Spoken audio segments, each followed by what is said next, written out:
काली खांसी का जो साइंटिफिक नेम है वो तो पर्टूसिस होता है और इसे वूपिंग कफ भी कहा जाता है, यानी नॉर्मल लैंग्वेज में इसे वूपिंग कफ कहते हैं।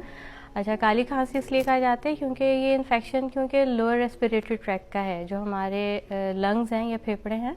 ये उसके हमारा एक होता है गला, गले से नीचे वाला इन्फेक्शन है, और क्योंकि गले से नीचे इन्फेक्शन है और इसमें इन्फ्लेमेशन बहुत हो जाती है, सूजन, तो खांसते टाइम इंसान का रंग बदल जाता है, नीला या लाल की तरफ चला जाता है। तो जिन लोगों की स्किन टोन वैसे ही थोड़ी डार्क की साइड होती है तो वो लगते हैं जैसे काले से हो गए खांसने की वजह से, तो इस वजह से इसका काली खांसी नाम है। और इसका जो कॉजेटिव एजेंट है वो बैक्टीरिया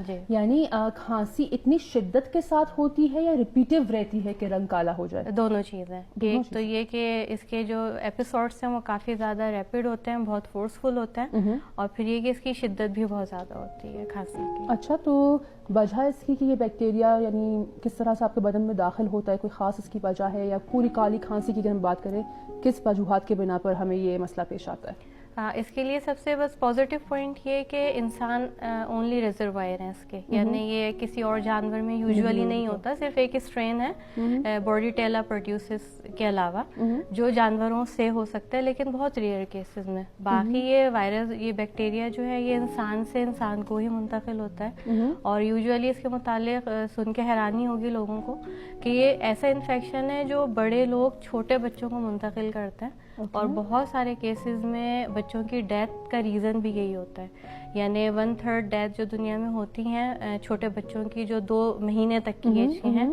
उसका एक बड़ा रीज़न जो है ये वूपिंग कफ होता है। वूपिंग कफ होता है। अच्छा, तो ये बताइए कि अक्सर हमने देखा भी ख़ज़ां का मौसम है, और इस मौसम में तो तरह तरह की इंसान को प्रॉब्लम्स है कि नज़ला, ज़ुकाम, खांसी वगैरह। दादी जान को भी अभी यही मसला चल रहा था। अक्सर होता है कि खांसी भी आपको रहती है, तो मैं कैसे डिफ्रेंशिएट करूं कि ये जो है मुझे फ़िलहाल मौसमी फ्लू की वजह से खांसी हो रही है या ये फिर वूपिंग कफ है? कोई बॉर्डर लाइन है दोनों के दरमियान? जी बिल्कुल, अगर स्लाइड नंबर 1 लगा दी जाए हमारे साथ ही, अगर स्लाइड नंबर 1 जो है वो हमारे लिए यहाँ पेश करें तो हम उस पर गुफ्तगू करते हैं। अच्छा, इसके इन्फेक्शंस के जो सिम्टम्स हैं यूजुअली वो स्टार्ट वैसे होते हैं जैसे फ्लू के हैं, क्योंकि जी इसके अंदर अगर देखा जाए तो थोड़ी सी कफ होती है स्टार्ट में, वो ड्राई भी हो सकती है, प्रोडक्टिव यानी बलगम के साथ भी, और बुखार थोड़ा हल्का रहता है, जैसे 38 के अराउंड या 39 के अराउंड, इससे ज़्यादा ऊपर बुखार नहीं जाता।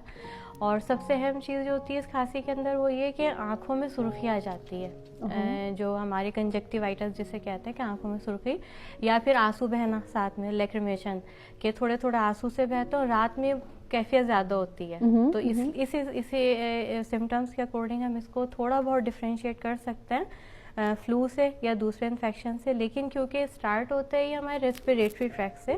तो सिम्टम्स ऑलमोस्ट सेम होता है, क्योंकि इन सारे इन्फेक्शंस का जितने भी हमारे पास पैथोजन हैं वो जिस वक्त अटैक करते हैं तो उनका जो मेन ऑर्गन है कि जिसे अटैक करने वो हमारे लंग्स या फिर हमारे ट्रैकिया का एपिथेलियल सेल्स हैं। तो मेन सिम्टम्स ऑलमोस्ट यही रहेंगे कि थोड़ी सी खांसी होगी, कफिंग है, प्रोडक्टिव भी हो सकती है, ड्राई हो सकती है, या फिर हल्का फुल्का बुखार है, आंखों से पास थोड़ा सा आंसू आ जाते हैं, या फिर ये कि वॉमिट की कैफियत, यानी खांसी इतनी शिद्दत से आए कि स्टमक के अंदर जो भी थिंग्स हैं वो एक्सपेल करने का मूड होता है कि पूरा सब कुछ बाहर आपको हालत रहती है। एग्जैक्टली।